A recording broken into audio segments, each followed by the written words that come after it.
Олар ұйықтар алдында әдемі ертегі тыңдады. Ертегінің тақырыбы түлкі, тасбақа және кене. Ертеде түлкі, тасбақа және кене дос болыпты.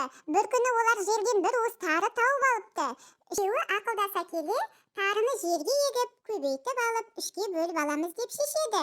Түлкі бір жарды көріп, мен осы жарды сүйеп тұрайын, құлап кетер деп, жарды саялап жатып алады. Тасбақа жерді тырналап тары егеді, ал кене болса піскен егінді жинап алады. Олар көп тары алады. Олар түлкіні шақырады бір кезде.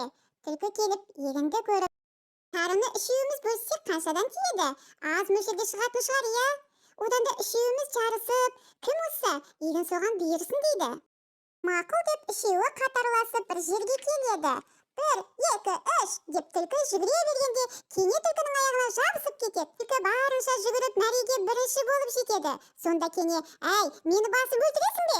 дейді. Түлкі, «Сен қашан жетіп алғансың?» деп сұрайды. «Сен бағана 1, 2, 3 дегенде мен келіп қалғанмын» деп жауап береді. Екеуі дауласып жатқанда ентігіп тасбақа келеді. Тасбақа, «Әй, түлкі, мен бір бәле көріп келдім. Жаңа маған 2 қара бүркіті және тазы иті бар, 2 ат мінген 2 адам келді. Түлкі, жолдасыңды тауып бер деп мені қорқытты». Түлкі, мен сен туралы айтқан жоқпын. Енді олар маған сенбей, осы жаққа қарай келе жатыр дейді.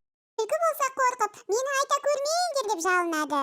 Түлкі, мына тарыны екеуің тең бөліп алыңдар. Мен сендерге ризамын. Аңшылар сұраса білмейміз қайда кеткенін деңдер деп түлкі қашып кетеді. Сөйтіп тарыны тасбақа мен кене екеуі теңдей бөліп алыпты. Осымен ертегіміз аяқталды. Қайырлы түн. Жайлы жатып жақсы тұрыңдар.